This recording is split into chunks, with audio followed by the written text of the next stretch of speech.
기도드리겠습니다. 안녕하세요. 네. 벌써 계절이 여름인가 하니 이제 가을이 성큼 다가오고 있는 것 같습니다. 네. 이 자연은 항상 이렇게 시와 때가 되면 어김없이 이제 자신의 위치를 찾아갑니다. 네, 참 피조물 중에서 어떤 그러한 규칙성이랄까 이제 그런 것들을 거스리는 존재가 있다고 하면 아마 사람이 아닌가 이런 생각이 들고, 사람은 하나님의 어떤 그 말씀 속에 이렇게 순종하며 순응하며 살아가기보다는 자신의 어떤 욕망과 개인의 어떤 이기심을 따라서 살기 때문에 어떤 이 자연의 질서와는 참 많이 다른 그런 모습을 보이는 것을 볼 수가 있습니다. 오늘 앞에 이제 제목이자 주제라고 할 수 있는 부분을 했는데 뭐라고 되어 있습니까? 조율. 네, 혹시 조율이라는 말을 우리가 많이 평소에 사용하나요? 네, 조율을 다른 말로 하면은 음악할 때 쓰는 말이 있습니다. 우리가 음악할 때도 조율이라는 말을 쓰지만 또 다른 표현으로도 쓰거든요. 뭐가 있을까요? 튜닝한다 이렇게 씁니다. 이제 영어로 하면 튜닝이고요. 이제 우리식으로 표현하면 조율이라고 이렇게 얘기합니다. 제가 이제 계속 창세기의 말씀을 이렇게 교제해오고 있습니다. 오늘은 이게 특별히 우리 아브라함과 롯의 관계 속에서 벌어졌던 그러한 관계 속에서 주님이 보여주시고자 하는 어떤 이 관계 회복의 열쇠라고 하는 그런 의미를 가지고 교제를 하기를 원합니다.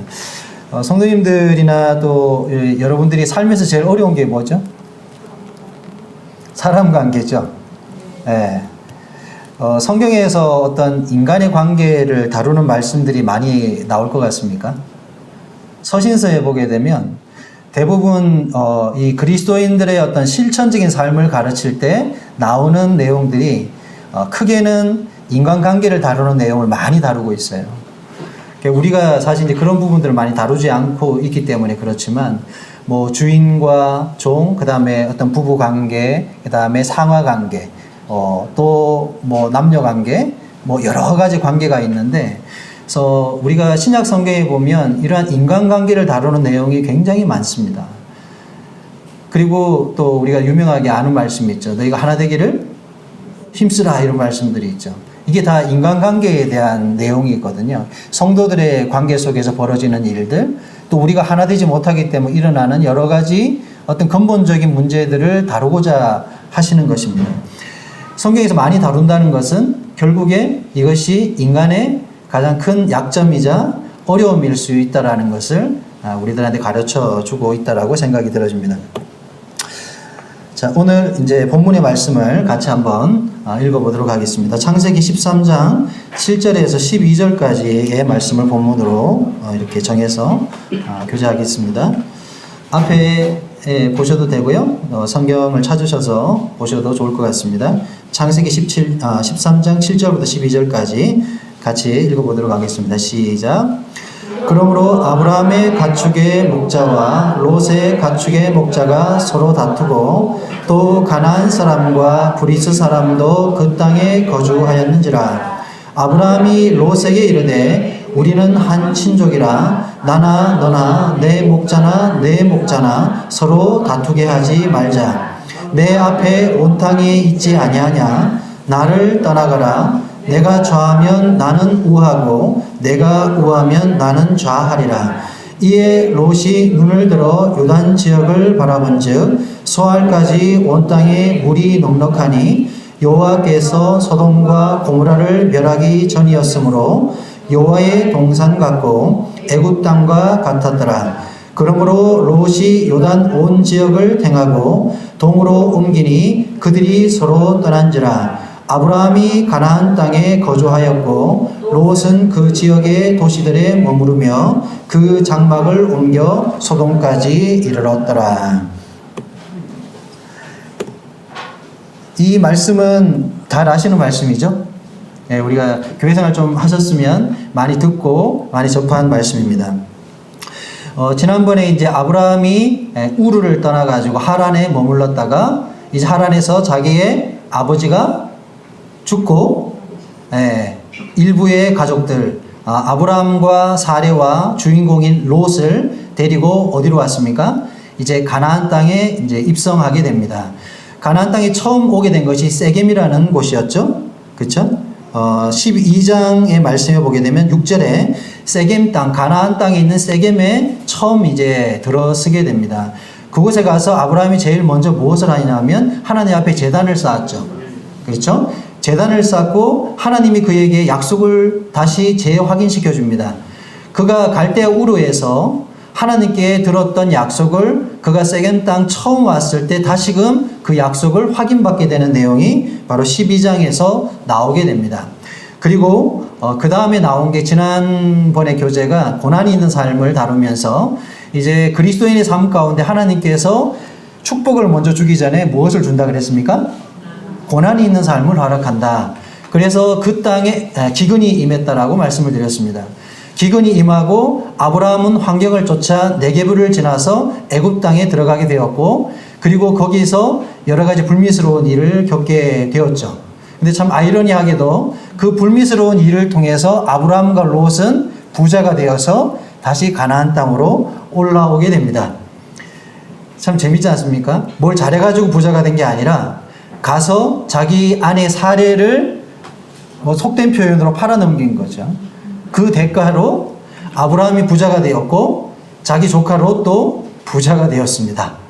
자, 지금 우리가 오늘 읽은 말씀은 그 다음의 상황을 이제 설명하는 내용의 말씀이라고 이해하시면 좋겠습니다. 그래서 다시금 원래 하나님 앞에 가나안 땅에 들어왔을 때 제단을 쌓았던 곳으로 다시 왔습니다. 그리고 아브라함이 무엇을 했습니까? 다시금 제단을 쌓았습니다. 근데 참 재밌는 장면을 발견할 수 있어요. 아브라함이 제단을 쌓았는데 하나님의 아무런 응답도 하지 않으십니다. 한번 볼까요? 자, 13장 4절 말씀을 한번 보십시오. 13장 4절 같이 한번 읽어볼까요? 13장 4절을 같이 읽겠습니다. 시작. 그가 처음으로 제단을 쌓은 곳이라 그가 거기서 여호와의 이름을 불렀더라. 자, 그 뒤에 이름의 그 내용을 보면 아무 내용이 없죠. 그렇죠? 항상 아브라함이 하나님 앞에 제단을 쌓으면 그 제단 쌓은 곳에서 하나님이 응답을 하셨습니다. 근데 여기서 하나님의 아무런 응답도 아브라함에게 주지 않고 있는 것을 볼 수가 있죠. 그 다음에 벌어지는 사건이 뭐냐 하면 바로 아브라함과 롯의 목자들 간의 다툼이었습니다.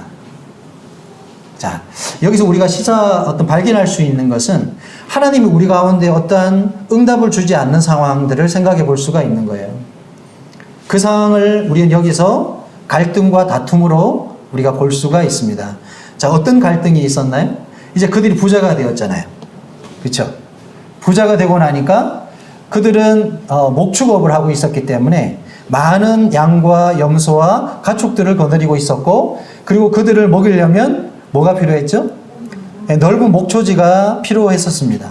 근데 와서 보니까 너무 많은 그 가축들을 거느리고 있다 보니까 뭐가 부족했어요? 목초지가 부족한 거예요. 그러면서 아브라함에 소속되어 있던 목자들하고 롯에게 소속되어 있던 목자들 사이에 심한 다툼과 갈등이 일어나게 됩니다. 그게 심하게 싸워요. 근데 목자들만 싸웠을까요? 어떻게 생각하세요? 아브라함과 롯의 갈등이 있었을까요? 없었을까요? 당연히 있었습니다. 말씀을 잘 보시게 되면 아브라함이 그렇게 얘기하잖아요. 나나 너나 내 목자들이나 내 목자들이나 이렇게 표현해요. 우리가 본문 말씀 읽은 내용을 보게 되면 다시 말해서 목자들의 갈등이 결국에 그 목자들의 주인 되는 롯과 아브라함의 갈등으로 이어졌다는 것을 우리는 쉽게 추측해 볼 수가 있습니다. 자, 그러면서 어떻게 됩니까? 심한 갈등이 있었고 싸움이 되니까 아브라함이 그때 제안을 하게 되죠. 그렇죠? 자, 롯아, 우리가 이렇게 가족인데 싸울 이유가 있겠냐? 하면서 아브라함이 어떤 제안을 하면서 네가 어떤 지역을 선택하면 내가 다른 반대 지역을 선택할 테니까 너에게 먼저 고난을 주겠다. 참, 지도를 보시게 되면 자, 그들이 베델 근처에 있었습니다. 여기가 사해 바다 어디 쪽입니까? 서해, 지중해 쪽 약간 위에입니다. 지형으로 말하면 고산 지역입니다. 그래서 베델에서 바라보면 여기 소알 지역이라는 거, 소돔과 고모라가 있었던 지역이 사해 우측 지역입니다. 그래서 높은 지역에서 낮은 지역이 바라다 보이는 지역이에요. 이해가 되시죠?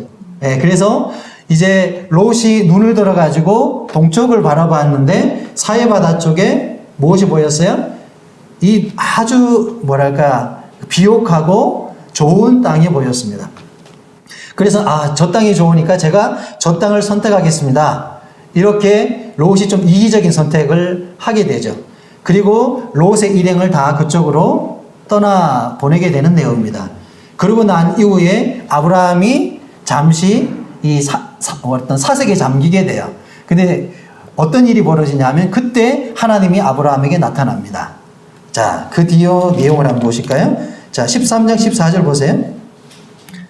자, 이 부분은 뒤에 다룰 건데 확인하고 넘어가겠습니다. 13장 14절 같이 한번 읽어볼까요? 시작. 롯이 아브라함을 떠난 후에 여호와께서 아브라함에게 이르시되, 이렇게 보겠습니다. 자, 롯이 어떻게 했다고요? 아브라함을 떠난 후에 여호와께서 아브라함에게 말씀하십니다. 자, 상황이 이해가 되시죠? 자, 아브라함이 이제 다시 세겜에 돌아와서 베델 아이와 베델 사이에 제단을 쌓고 하나님 앞에 제사를 드렸습니다. 그러면 하나님이 거기에서 응답하셨어야 되는데 하나님이 침묵하셨어요. 그리고 그들 가운데 심한 다툼과 갈등이 있었습니다. 그리고 이 갈등이 아브라함의 배려를 통해서 해결이 되었어요. 그러고 나니까 어떤 일이 벌어졌습니까? 하나님이 아브라함에게 나타나셔서 말씀하고 계시는 장면입니다. 자, 분명히 이렇게 내용이 이렇게 눈에 보이시죠? 그렇죠? 자, 우리 삶 가운데서 우리는 항상 하나님의 음성을 듣기를 원하고 또 성도들은 하나님의 인도하심을 따라서 살기를 바랍니다. 근데 우리가 항상 하나님의 말씀을 귀를 기울이고자 하지만 잘 안 되잖아요. 그렇죠? 왜냐하면 인간은 굉장히 감정적인 존재입니다. 그죠? 그리고 이 감정이라고 하는 것은 관계 속에서 벌어집니다. 예를 들어 아침에 제가 아침에 이제 교회를 나오면서 저희 아내하고 심하게 부부싸움을 하고 교회를 왔다고 칩시다. 실제로 부부싸움 한 거 아닙니다. 저희는 싸움 안 한 지가 오래됐습니다. 그래서 예를 들어서 심하게 다투고 교회를 왔어요. 자, 그리고 예배를 드리기 위해서 앉았습니다. 자, 마음이 어떨까요? 주님의 음성이 막 선명하게 막 들리고 내 마음이 주님 앞에서 막 뜨거워질까요? 아니죠. 제 감정을 그 어떤 불화된 일로 인해서 제 감정을 사로잡습니다. 이게 뭐냐면 우리가 인간관계에서 벌어지는 일들이 결국에는 뭐에 영향을 미친다는 거예요? 신앙생활에 영향을 미치고 있다는 것을 잘 보여주고 있습니다. 그래서 신앙생활을 잘하는 사람은 뭘 잘하는 사람이냐면 관계 정리를 잘하는 사람이 신앙생활을 잘하는 사람입니다. 왜냐하면 자기 마음을 잘 다스릴 수 있고 그리고 주님 앞에서 항상 하나님의 음성을 들을 수 있는 그런 환경을 만들 수 있는 사람이기 때문에 그렇습니다. 왜 여기서 특별히 하나님께서 좋은 얘기를 기록해야 되는데 아브라함의 생애에 안 좋은 얘기부터 시작했잖아요. 그렇죠? 아브라함이 가나안 땅에 들어오자마자 기근을 맞아가지고 애굽에 내려갔고 그리고 거기에서 정말 불미스러운 일을 겪었고 다시 돌아와가지고 좋은 일이 있어야 되는데 또 무슨 일이 있은 거예요? 조카와 심하게 다퉜어요. 그리고 갈라서게 됐습니다. 자, 이것이 성경이 우리들에게 보여주고 있는 현실적인 우리들의 삶을 말하고 있습니다. 자, 우리는 항상 이게 어떤 유토피아적인 그런 삶을 꿈꿉니다. 모든 게 잘 될 거라고 생각을 하고 살아갑니다. 근데 막상 우리가 신앙생활을 해보고 나면 어떻습니까? 정말 이것이 이론대로 안 된다는 것을 뼈저리게 느끼면서 우리는 배우고 살아가고 있죠. 그렇죠? 예. 그래서 우리가 인간관계, 특히 가정을 가진 사람은 가정의 관계 속에서, 가정관계라는 건 부부관계만 있는 게 아니잖아요.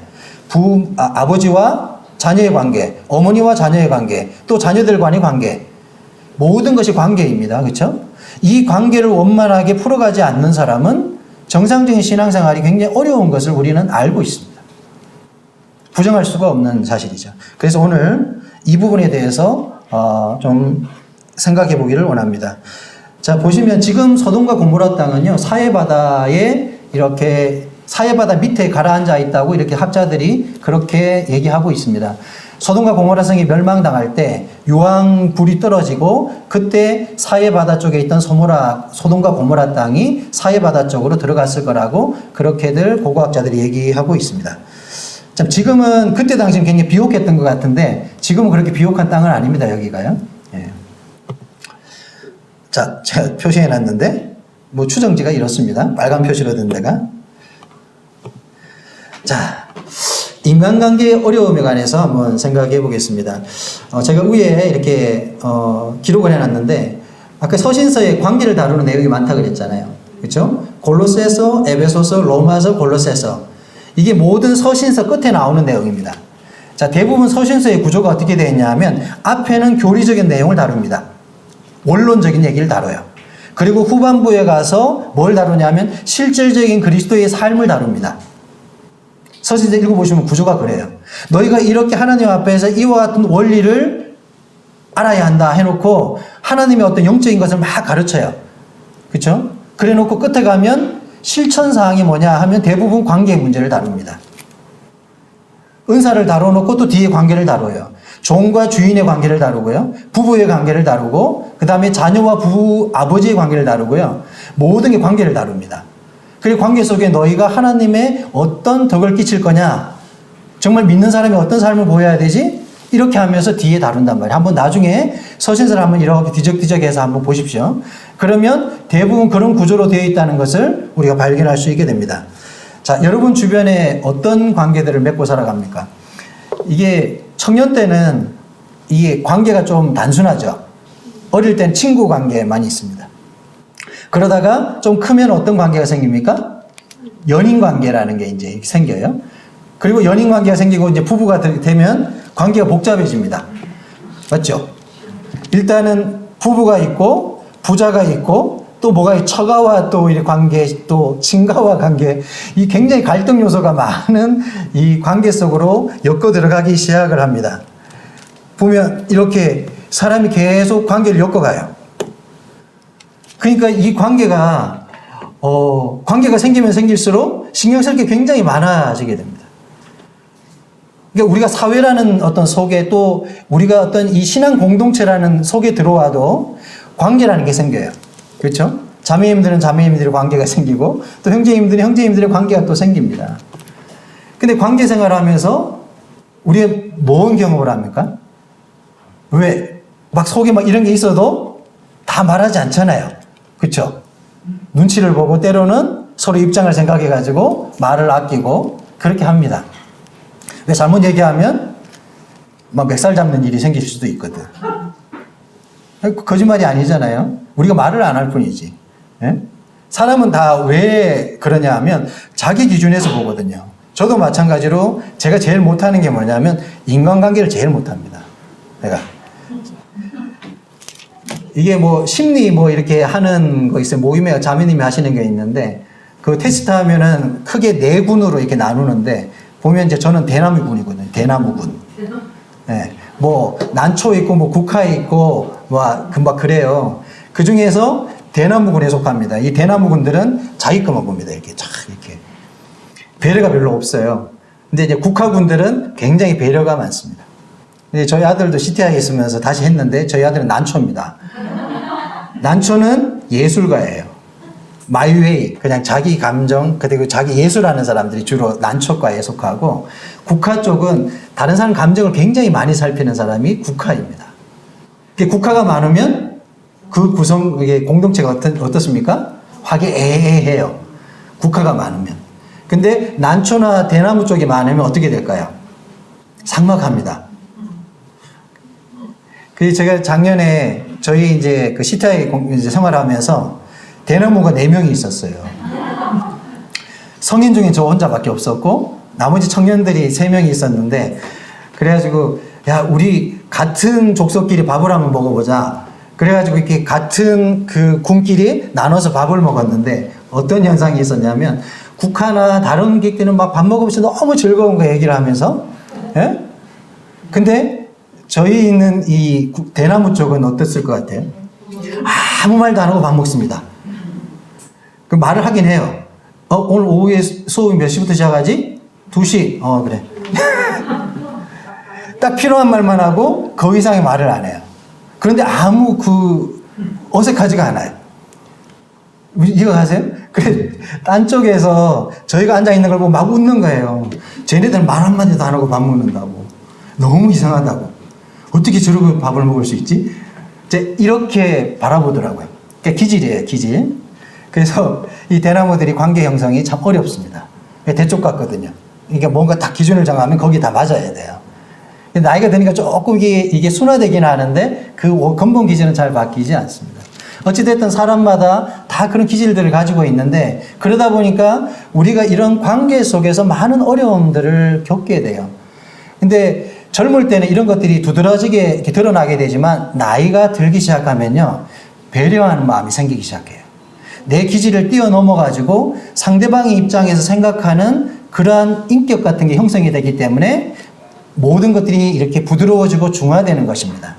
그래서 우리가 하나 될 수 없는 존재지만 하나 될 수 있는 그와 같은 기회가 우리한테 있다는 거죠. 그래서 우리가 이렇게 살펴보면서 그 부분에 대해서 한번 생각해 보겠습니다. 자, 로마서 12장의 말씀을 제가 대표로 한번 가져와 봤습니다. 같이 읽겠습니다. 시작. 할 수 있거든 너희로서는 모든 사람과 더불어 화목하라. 자, 이것이 인간관계를 설명하시면서 이제 사도 바울이 교회 성도들에게 또 주문하고 있는 메시지입니다. 우리가 은사나 지체의 원리를 가르치면서 나오는 말씀이거든요. 우리 몸 안에는 많은 지체가 있다. 이러면서 나오는 말씀이에요. 그러면서 하시는 말씀이 할 수 있거든 뭐라고요? 너희로서 모든 사람과 더불어 화목하라는 것이 누구의 뜻입니까? 하나님의 뜻이에요. 근데 내용을 잘 보십시오. 무조건 하라 이렇게 강요하고 있지 않아요. 할 수 있거든 이라고 되어 있죠. 가능하다면 이런 뜻이에요. 너희로서는 모든 사람, 이 모든 사람이라는 것은 우리가 맺고 있는 관계의 모든 구성 요소들을 말합니다. 이것이 아내일 수도 있고 자녀일 수도 있고 성도들일 수도 있고 뭐 시부모, 시어른이들일 수도 있어요. 어쨌든 이 모든 관계의 사람과 어떻게 하라고요? 더불어 화목하라 이렇게 명령적으로 얘기합니다. 근데 너희로서라는 단어를 한번 보십시오. 이게 원어상으로 어떻게 해석이 되냐면 자신 편에서는 이렇게 해석을 해요.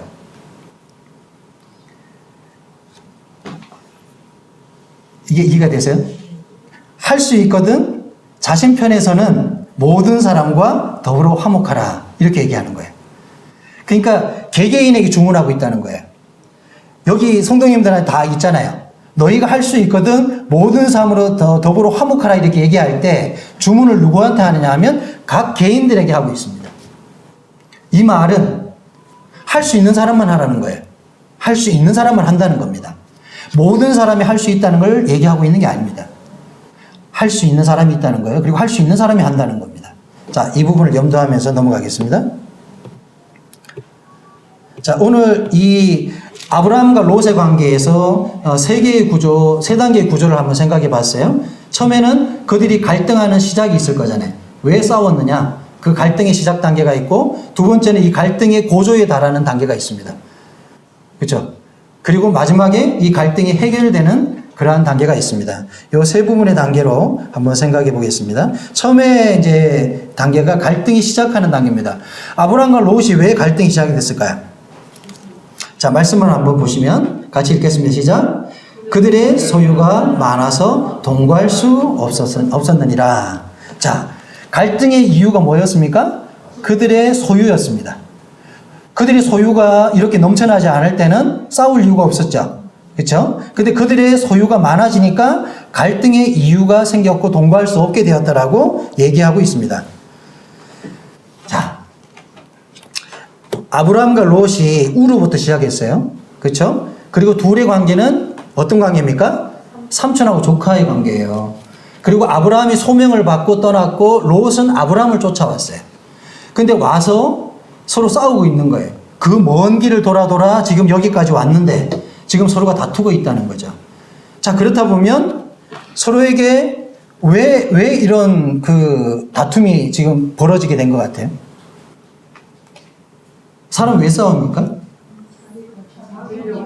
네, 내 기준에 안 맞으니까 싸우는 거예요. 이게 좋은 것이든 틀린 것이든 간에 자기 기준에 뭔가 불편하니까 싸우는 거예요. 만약에 자기 기준이 거슬리는 게 없으면 안 싸웁니다. 맞죠? 네, 그래서 이제 싸우기 시작했어요. 어디로 넘어갔지?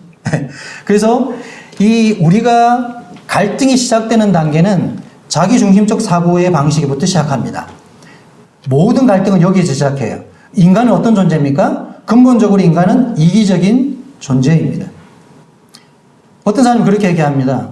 부부가 싸워가지고 어려움이 됐어요. 막 서로 죽일 듯이 싸웁니다. 근데 가만히 내용을 들어보면 항상 싸움은 양쪽에 문제가 있을 가능성이 많아요. 물론 비율적으로 90%, 10% 이렇게 잡을 수는 있지만 싸움이 일어난다는 자체는 상방의 요인입니다. 그렇죠? 한쪽이 절대적으로 지면 싸움이 날까요, 안 날까요? 네, 무조건 내가 지면 싸움은 안 나요. 네. 이 부자관계에도 싸우죠. 딸하고 엄마들이 잘 싸우고, 그죠? 딸하고 엄마하고 싸우나 다해? 안 싸워? 엄마가 힘이 센가 보다, 그지? 싸웁니다. 네? 하여튼 엄마하고 딸하고 자주 싸우더라고. 우리도 잘할 때 보면. 우리 일방적으로 아버지한테 맞았기 때문에. 네? 뭐 싸울 수가 없었죠. 힘이 딸려가지고. 어쨌든 딸들은 크면은 많이 싸워요, 엄마하고. 어릴 때는 힘이 눌렸다가 머리 굵어지면 엄마들하고 많이 싸웁니다. 자, 이렇게 인간은 자기 중심적인 사고에서부터 이 갈등이 시작이 됩니다. 그러고 나서 이제 갈등이 고조가 되었어요. 어떻게 됐죠? 아브라함의 가축의 목자와 롯의 가축의 목자가 어떻게 했습니까? 서로 다투었어요. 근데 이게 다툼이 그냥 다투는 게 아니고 굉장히 심하게 다툰 것 같아요. 보이십니까? 네, 아주 심하게 다투고 있죠. 예, 막 입 벌리고, 예, 이게 날 수도 있습니다. 그렇죠? 예, 우리 개인들일 수 있어요. 자, 아브라함과 롯의 감정은 싸움에서 어떤 감정이 들까요? 예? 내가 너 보고 따라왔는데 나한테 이럴 수가 있어? 롯이 그랬겠죠. 내가 삼촌 보고 여기까지 따라왔는데 어떻게 나한테 이렇게 할 수가 있어? 또 아브라함은 내가 너한테 어떻게 배려했는데 네가 나한테 지금 이럴 수가 있어? 이러면서 서로 원망하고 섭섭해하고, 예? 또 막 그러다가 또 미운 감정이 들다가요. 또 어떻습니까? 막 이제 하다가 안 되면 막 좌절감도 느끼고요. 그러면서 하다가 뭘 합니까? 우리는 포기합니다. 싸우다가요. 하다가 안 되면 그냥 이게 확 갈라서기도 하는데 그냥 정말 이렇게 좌절이 오면 그냥 자포자기하는 경우가 있어요. 뭐 이런 경우는 우리가 주로 이제 부부 관계에서 많이 이렇게 볼 수 있죠. 싸운다는 건 그래도 희망이 있다는 거죠. 기대가 있으니까 싸우는 거예요. 근데 이 기대가 꺼지면 어떻게 되는지 압니까? 싸우지도 않아요. 내가 너하고 내가 말도 안 섞는다 이러고 안 싸웁니다. 예전에 저희가 자라면서 우리 부모님의 자라는 모습을 봤어요. 근데 나만이 남처럼 사시잖아요. 동거인이죠. 저희 자랄 때 부모님 세대들의 모습은 뭐 이렇게 TV나 드라마 속에 나오는 그 아름다운 그런 부모들 상이 아니잖아요. 그냥 동거인이에요. 한 집에 같이 사는 동거인. 같이 밥 먹고 필요해서 그냥 주고받고 잠잘 때 되면 들어와서 자고 이게 필요해서 뭐 요청하고 이런 관계의 부모를 상을 봤거든요. 그죠? 그러니까 이 참 그런 거예요. 또 저희는 간섭을 안 받고 자랐습니다. 콩가루 집안이라 가지고 저희 어머니가 저한테 야단도 안 치고 간섭도 안 했어요. 집에 안 들어와도 그때는 뭐 전화기가 없으니까 뭐 알아볼 수도 없잖아요. 너 어디 있냐 이렇게 물어볼 수도 없었어요. 그 몇 날 며칠 그냥 친구 집에 자고 와도 들어오면은 야 너 어디 있다 왔니 이래야 되잖아요. 묻지를 않아. 에? 어디 갔다 왔는지 잘 몰라요. 그런 관계 속에서 자랐단 말이에요. 저희 누나도 뭐 환경이 안 좋으니까 거의 친구 집에 가서 살았거든요. 어쩌다가 집에 오고 막 이랬어요. 그 와도 오는 듯 나가도 나가는 듯. 이게 뭐냐 하면 서로가 이렇게 관계가 흐트러지게 되면요. 애정이 없어지고 그냥 서로에 대해서 무관심해지는 단계까지 가게 되는 거죠. 이게 정말 절망적이고 정말 슬픈 것입니다. 성도들의 관계도 그렇잖아요. 우리가 정말 애정이 있어야 뭔가 푸시도 하고 이렇게 하는데요. 이게 없어진다는 건 뭐냐 하면 포기하는 마음이 있는 거예요. 좋은 게 아닙니다. 맞죠? 뭔가 의견을 내고 뭔가 이렇게 제시를 하고 요구를 한다는 거는 변화를 꾀하고 뭔가 기대가 가지고 있으니까 그런 말을 하는 거예요. 근데 이걸 하다가 안 되면 뭘 합니까? 입을 닫아버려요. 교회가 조용한 게 문제가 없는 겁니까? 그거 아닙니다. 교회가 조용한 것은 문제가 없는 것이 아니라 그냥 수면 아래로 깔아앉아 있는 거고요. 더 안 좋은 겁니다. 차라리 우리가 밖으로 끄집어내고 어떤 부분을 가지고 같이 교제하고 서로의 어떤 문제를 가지고 함께 고민할 때 그때 해답이 나오는 건데 입을 닫기 시작한다는 것은 결국은 포기하겠다는 거거든요. 정말 안 좋은 겁니다. 그때 우리가 이제 아브라함이 롯에게 보인 그러한 모습을 우리는 생각해 볼 수가 있습니다. 자, 같이 한번 읽겠습니다. 시작. 우리는 한 친족이라 서로 다투게 하지 말자. 나를 떠나가라. 내가 좌하면 나는 우하고 내가 우하면 나는 좌하리라. 자, 여기에서 아브라함의 훌륭한 인격을 우리는 발견할 수가 있게 됩니다. 우리가 아브라함을 믿음의 사람이라고 하잖아요. 근데 원래부터 아브라함은 그렇게 훌륭한 믿음의 인물이 아니었습니다. 그냥 단순한 하나님을 향한 어떠한 그 믿음을 갖고 있었지만 그가 가나안 땅에 들어와서 여러 가지 일을 겪으면서 아브라함은 성숙해져 가요. 그 중에서 가장 큰 요소 중에 하나는 자기 조카의 관계였다고 봅니다. 왜냐하면 그 이후에 조카하고 헤어지고 난 다음에 조카가 소돔과 고모라상에 살면서 어떤 일이 벌어집니까? 침략을 당해가지고 큰 일이 벌어지잖아요. 그때 아브라함이 자기의 기른 군사들을 데리고 어떻게 합니까? 롯을 도와줘요. 롯을 구해주고 그 재산을 다 찾아준단 말이에요. 이것은 아브라함이 롯에 대한 애정이 없으면 절대 할 수 없는 일입니다. 그죠? 그리고 돌아오면서 천사를 보내가지고 하나님께서 이 소돔과 고모라를 멸하겠다고 했을 때 아브라함이 이 소돔과 고모라상을 향해서 중보의 기도를 합니다. 주님, 이 성을 멸하지 말아 주십시오. 간절한 아브라함의 그런 모습을 볼 수가 있어요. 여기서 아브라함이 얼마나 하나님 앞에서 올바른 중심을 가지고 있었는지를 우리는 확인하게 됩니다. 근데 끝까지 이기적인 모습을 보인 사람이 있어요. 누굽니까? 롯입니다. 롯은 처음부터 하나님의 말씀을 따라 나온 사람이 아니었죠. 그렇죠? 그냥 아브라함 따라 나왔습니다. 그리고 오다 보니까 어쩌다가 부자가 되었어요. 그리고 자기 눈에 보이는 대로 소돔과 고모라는 성을 소할 땅을 가서 거기에서 육신적으로 살았습니다. 이 동성연애가 만연하는 그 타락한 도시에서 그가 그렇게 발을 내리고 살았단 말이에요. 그러면서 자기의 정체성마저 잊어버리고 살고 있었고 마지막까지 그는 천사들의 손에 이끌려가지고 탈출하듯이 거기서 빠져나오게 됩니다. 그래서 우리가 이 땅에서 가장 육신적인 그리스도인의 상을 말하라면 바로 롯을 말하고 있는 것입니다. 롯은 하나님께 구원받은 사람으로 저는 분별합니다. 하지만 롯은 가장 육신적으로 살았고 이기적인 삶을 산 사람입니다. 근데 그 옆에 누가 있었어요? 아브라함이라는 걸출한 믿음의 사람이 존재했다는 거죠. 아브라함에게 롯에게 제안합니다. 자, 우리가 이렇게 싸워서 될 일이 아니다. 왜? 우린 형제잖아. 남들이 보면 뭐라 그러겠어? 우리가 고향도 아닌데 이 먼 길을 떠나와가지고 우리가 여기서 다툰다는 것은 정말 하나님께 영광이 되지 않을 뿐더러 모든 사람이 간증이 되지 못하는 거야. 그래서 내가 제안을 한다. 내가 너한테 기회를 줄게. 네가 아무 어떤 것을 선택해도 나는 나머지 걸 선택할 테니까 너에게 내가 이 기회를 준다는 거예요. 자, 이와 같은 모습이 쉬울까요? 어려울까요? 절대 쉽지 않습니다. 왜? 자기 것을 다 포기하고 내려놓고 자기에게 어떤 불이익이 올 것을 감내하면서 기회를 주는 거거든요. 근데 롯은 이기적인 사람이잖아요. 롯이 좋은 거 다 선택해 가버렸어요. 그리고 아브라함은 낙담이 됐어요. 자기가 있는 곳을 주변을 둘러보니까 사실은 그렇게 목초지로서 아름다운 곳이 아니었단 말이에요. 그때 하나님이 나타나가지고 야, 눈을 들어서 동서남북 다 한번 둘러봐라. 내가 이 땅을 너에게 주겠다. 이거 뭐냐 하면 처음에 하나님께서 아브라함을 부를 때 했던 약속입니다. 내가 약속했던 그 가나안 땅을 내게 주겠다. 내 후손에게 이걸 주겠다. 그 약속을 상기시키고 있습니다. 자, 우리가 관계 속에 살아갑니다. 그죠? 우리는 부부관계, 자녀관계, 주종의 관계, 많은 관계를 살아가고 있지만 우리들의 근본적 신분은 뭡니까? 우린 그리스도인입니다. 관계 속에 살지만 우리는 하나님께 속한 사람이고 우리의 삶의 주된 목표는 그리스도인으로 삶을 말하고 있습니다. 자, 하나님께서 아브라함에게 가르쳐 준 건 뭐냐 하면 내가 지금 먹고 사는 문제, 땅을 선택하는 문제, 그리고 목자들이 이 양을 치고 염소를 치고 하는 이런 문제를 다루는 게 아니고요. 내가 너한테 처음 했던 얘기가 뭐야? 네가 가나안 땅에 처음 들어왔던 그 동기가 뭐였어? 이걸 얘기하고 주고 있는 거예요.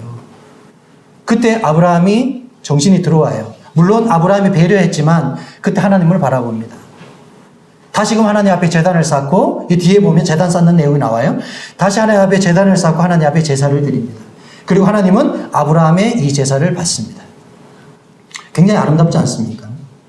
자, 우리가 모든 관계 속에서 좌절하고 실망하고 굉장히 어려워하고 살아갑니다. 근데 해답이 납니까? 안 납니까? 죽을 때까지 해답을 못 찾는 경우도 있어요. 근데 아이러니하게도 어떤 어려움을 겪다가 불시에 우리가 문제가 풀어지는 때가 있어요. 그때는 언제냐 하면 누군가가 마음을 내려놓고 주님 앞에 내 마음이 녹으면요. 그렇죠? 이기적인 마음이 사라져요. 상대에 대한 원망도 좀 사라져요. 아, 그냥 내가 손해보고 말걸. 주님의 마음은 이런 건데 내가 왜 이렇게 다투고 있지? 내가 살아가는 목적이 이게 아닌데 하면서 정신이 들어온단 말이에요. 그때 우리는 누굴 찾냐면 하나님을 찾습니다. 롯은 끝까지 누구를 못 찾아요? 하나님을 못 찾습니다. 여기에서 해답이 있는 거예요. 여기에서.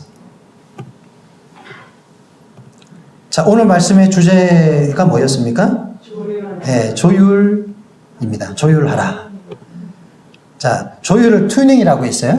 자, 튜닝을 사전적 의미로 보시면 어떻게 되냐면 뭐라고 되어 있습니까? 악기의 음을 표준음에 맞추어 고름이라고 이렇게 되어 있어요. 자, 여기서 핵심적인 게 뭐냐면 표준음에 맞춘다입니다. 자, 여러분 혹시 악기 같은 거 이렇게 뭐 다루신 분들도 있고 우리가 이제 튜닝하면 튜닝 기타를 이렇게 튜닝하면 각각의 육선이 있어요. 그렇죠? 6개의 줄이 있습니다. 그럼 튜닝할 때 제일 먼저 뭘 하냐 하면 중간에 표준음을 이렇게 맞춰놔요. 그리고 라를 맞춥니다. A 코드를 짚어가지고 그것을 맞춰요. 그 각각의 줄을 어디에 맞추냐면 표준음에다가 다 맞춥니다. 이걸 안 하게 되면 어떤 일이 벌어집니까? 6개의 줄을 튕기면 각각의 소리가 나는 거예요. 조화가 안 되는 거예요. 각각의 줄은 맞아도 그 표준음에 안 갖다 놓으면 서로가 소리가 안 맞습니다. 굉장히 듣기 싫은 소리가 나요. 그래서 튜닝을 잘하면 아름다운 소리가 납니다.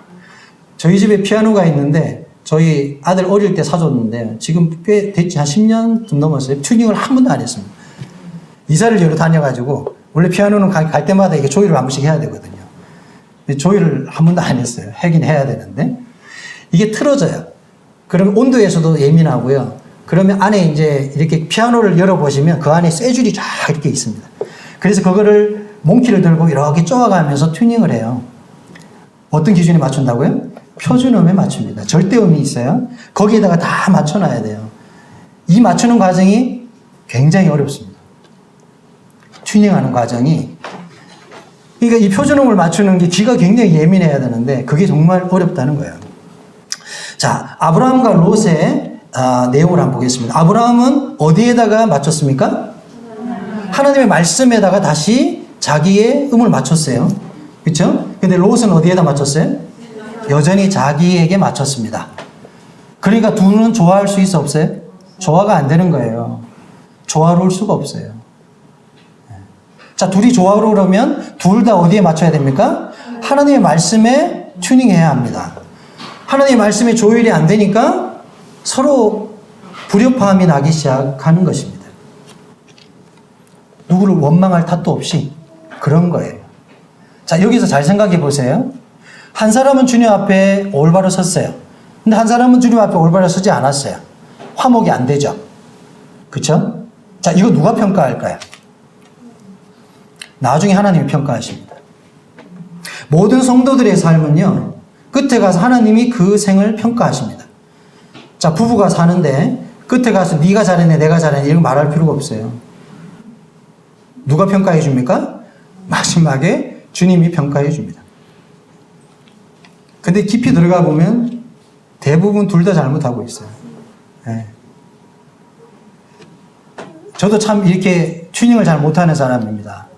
굉장히 이기적인 사람이에요. 음식을 시켜도 항상 제 위주로 시킵니다. 저희 아들은 피자를 좋아하는데 가격도 싸고 할인을 많이 받는 치킨을 제가 시킵니다. 왜 아빠는 맨날 치킨만 시키냐고. 야, 이게 가격도 싸고 그래도 가성비가 좋아. 응? 이게 뭐냐 하면 뭔가 이렇게 조율을 못하는 거잖아요. 그렇죠? 내 중심적으로 생각하는 거기 때문에 그렇습니다. 근데 많은 부분 이와 같은 조율을 하려고 노력해요. 맞춰주려고 노력하고 나름 맞추려고 굉장히 저 나름대로 애를 많이 씁니다. 저는 엄청 이기적인 사람이거든요. 태생이 이기적인 사람이라 누구를 배려하면서 못 삽니다. 콩가루 집안에 자랐잖아요. 누구를 배려하는 걸 배워본 적도 없어요. 저희 가족들은 누구를 배려하지 않습니다. 그냥 자기 생각만 해요. 그렇게 속에 자랐기 때문에 교회 와서 제일 어려운 게 누구를 배려하는 게 제일 힘들었어요. 누구를 섬기는 게 제일 힘들었다고요. 영천교회 처음 생기고 나서 제가 주일학교를 처음 이제 했었거든요.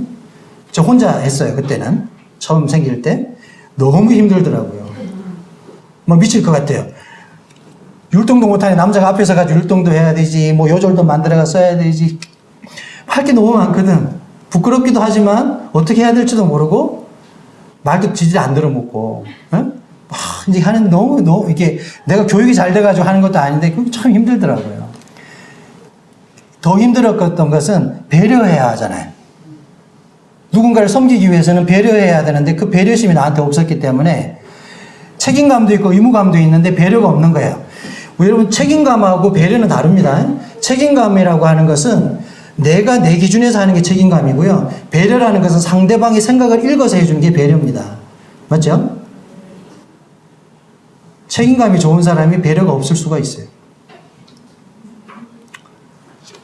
제가 좀 우스갯말로 우리 정혜진 얘기를 잠깐 하겠습니다. 저는 라떼를 좋아하거든요. 설탕 안 난 라떼를 좋아합니다.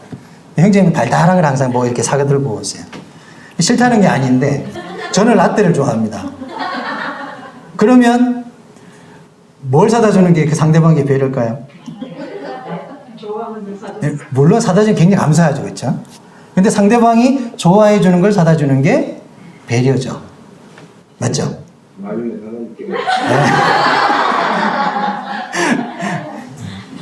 아이고, 현재 내가 비난하려고 하는 게 아니라 편하게 얘기하는 거예요. 이제 우리는 이런 부분에서 우리 책임을 다하고 성도들을 섬기고자 하는 마음 자세가 있어요. 하지만 우리가 뭘 부족할 수 있냐 하면 배려가 없을 수 있다는 거죠. 상대방이 뭘 원하고 뭘 생각하고 뭘 바라는지에 대한 이 생각을 고민할 때 배려가 나와요. 아브라함은 뭘 했습니까? 책임을 다한 게 아니라 배려했습니다. 롯이 어떤 상태에 있고 롯이 어떤 마음을 가지고 있는지 아브라함이 너무 잘 알았어요. 그렇죠? 만약에 책임을 다했다면 이런 태도를 보이지는 않았을 겁니다. 롯을 배려했고 롯의 연약함을 그가 품어줬습니다. 그렇기 때문에 다툼이 끝난 거예요. 문제의 해결이 난 것입니다. 자, 셰일 시퍼스타인이라고 하는 분이 쓴 아낌없이 주는 나무라는 책이 있습니다. 어릴 때 혹시 다 읽어보셨습니까? 네, 모르신 분은 유튜브 쳐셔가지고 아낌없이 주는 나무 이렇게 클릭하시면 동화를 읽어줍니다. 자, 이 내용은 간단합니다. 한 나무가 있었는데 어린 소년을 사랑했고 평생에 걸쳐서 나무는 소년에게 자기의 모든 것을 내어줍니다. 자기 몸까지 다 내어주고 남는 것은 뭐만 남아요? 이제 밑둥만 남아가지고, 그리고 그 소년은 노인이 되어서 모든 걸 다 잃어버리고 나무에게 돌아와가지고, 예? 그러니까 나무가 그러잖아요. 내가 너한테 더 이상 해줄 게 없네? 이제 밑둥밖에 없어. 그러면서 내가 지금 해줄 수 있는 마지막은 나를 의지해서 앉아라. 나를 의지해서 그냥 쉬라고. 이렇게 하는 내용입니다. 이제 읽어보면 하나님과 인간의 관계를 다루는 책의 내용이 인생을 향하신 끊임없이 자신의 사랑을 베푸시는, 그리고 이기적인 인생의 모습을 보여주는 그 내용이 바로 이 책의 주요 내용이거든요. 여기에서 우리는 아브라함의 배려와 롯의 이기심을 우리가 볼 수가 있습니다. 아브라함은 처음부터 끝까지 계속해서 양보했고 롯에게 배려했습니다. 베풀었습니다. 근데 롯은 마지막까지 어떻게 했어요? 어린아이의 모습을 보였다는 것입니다. 이게 바로 누구의 모습입니까? 나의 모습이고 우리들의 모습입니다. 우리는 다 참 이기적이에요. 하나님 앞에서 그렇고 모든 사람 앞에서 참 이기적인 존재입니다. 그래서 불행한 거예요. 사람이 불행한 건요, 이타적인 삶을 사는 사람은 불행하지 않습니다. 내 위주로 살고자 하기 때문에 불행이 오는 거예요. 왜? 인간의 욕망은 끊임없이 채워지지 않는 미터진 웅덩이 같은 것이거든요. 그래서 누군가를 베풀고 누군가를 섬기고자 할 때는 행복이 찾아와요. 왜? 하나님 우리 인간을 그렇게 만들어 놨기 때문에 그렇습니다. 우리는 하나님의 형상을 따라 만들었기 때문에 하나님이 가지고 있는 본성을 따라 살게 되면 행복해지는 거예요. 근데 그렇게 되지 않게 되면 인간은 끊임없이 갈증을 느끼고 끊임없이 불행해집니다.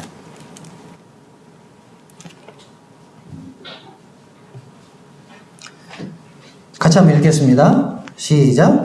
몸 가운데서 분쟁이 없고 오직 여러 지체가 서로 같이 돌보게 하셨느니라. 자, 고린도서 12장에 나오는 말씀입니다. 은사에 관한 내용을 다루고 있습니다. 지체의 원리를 다루고 있습니다.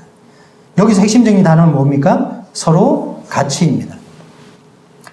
교회 생활, 우리가 신앙 생활에 있어서 일방적인 관계는 없습니다.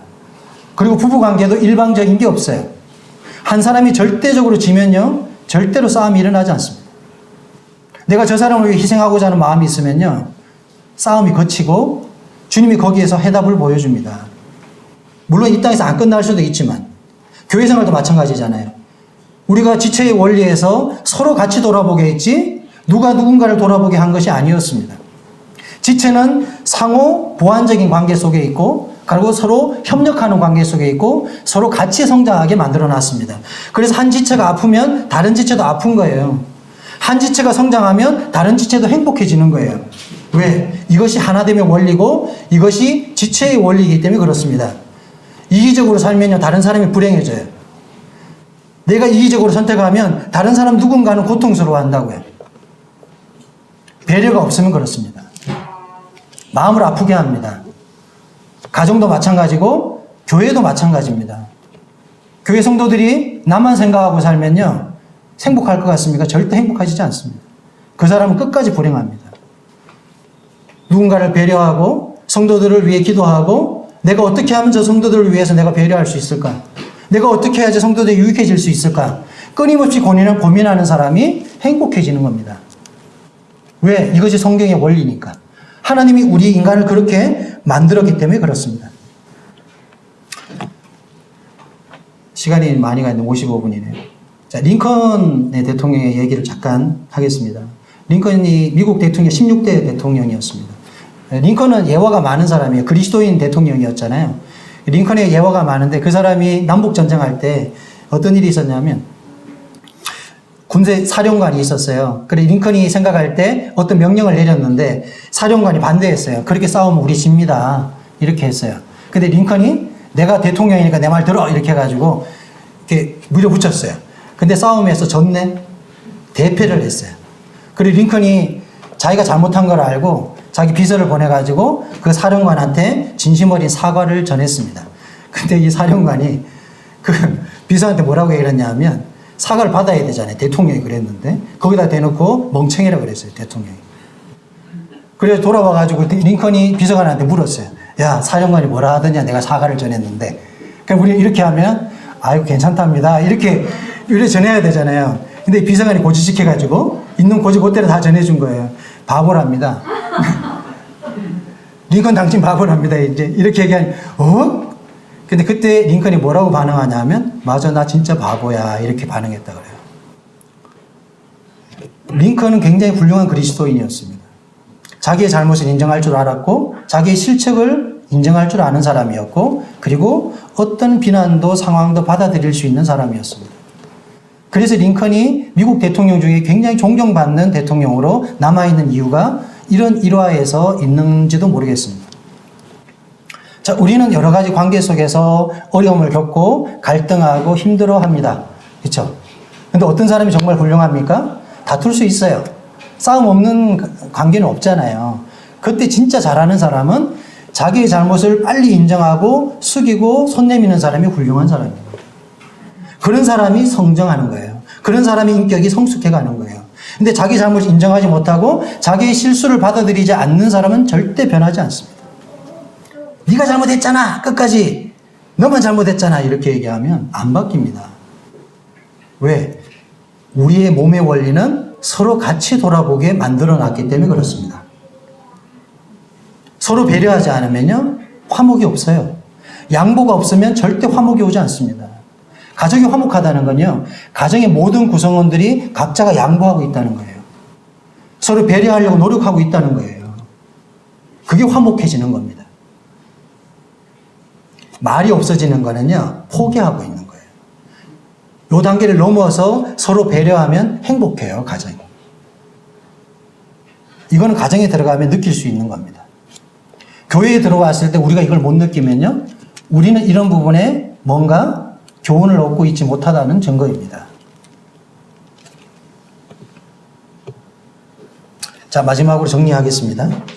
자, 다시 한번 읽겠습니다. 시작. 할 수 있거든 자신 편에서는 모든 사람과 더불어 화목하라. 자, 처음에 드렸던 말씀입니다. 여기 핵심적인 단어는 자신 편에서입니다. 왜? 인간이 이기적입니다. 그리고 하나님은 우리들에게 각자에게 주문하고 있습니다.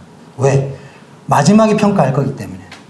우리 신앙에 대한 평가는 마지막에 받을 거기 때문에 우리가 부부라는 관계, 부자의 관계, 그리고 주종의 관계, 성도들의 관계, 모든 관계 속에서 우리는 관계를 겪고 살아가고 있습니다. 그때 주님이 말합니다. 네 편에서는 네가 할 수 있는 대로 화목해. 이렇게 얘기해. 둘이 서로 협의 봐가지고 화목하라는 얘기하고 있는 게 아니에요. 자신 편에서 하라는 겁니다. 각자가. 이 말은 다시 말해서 화목이 이루어지지 않을 수도 있다는 걸 전제하고 있는 것입니다. 맞죠? 우리는 이상을 갖고 있어요. 말씀이 이러니까 다 화목해질 거 있을 거라고 생각하는데 안 되거든요. 안 되는 이유가 뭐냐 하면 이것은 각자의 선택에 달렸기 때문에 그렇습니다. 나는 여는데 상대방이 열지 않아. 그럼 화목해지지 않는 거예요. 그래서 주님은 우리 각자들에게 주문하고 있습니다. 자신 편에서 할 수 있는 일을 하라고 얘기하고 있는 거예요. 당신만 하고 나는 안 할 거야. 이렇게 말하는 건 이기적인 거예요. 나도 하고 너도 하고 주님이 우리들한테 이렇게 얘기하고 있어. 자식도 하고 부모도 하는 거예요. 말씀이 뭐라고 얘기합니까? 자녀를 노엽게 하지 말고 이런 말씀이 나오죠. 자녀를 노엽게 하면 안 됩니다. 근데 우리는 내 소유니까 내 마음대로 할 수 있을 거라고 생각하지만 그런 건 아닌 것 같아. 왜? 주님이 그렇게 얘기하거든요. 자녀를 노엽게 하면 자녀가 마음을 주지 않습니다. 부모에게 순종만 가르치면요, 어떻게 됩니까? 나중에 머리 굵어지면 뛰쳐나가는 거예요. 끊임없이 우리는 소통하려고 노력해야 되고, 끊임없이 우리는 관계를 회복하기 위해서 노력해야 합니다. 어떻게?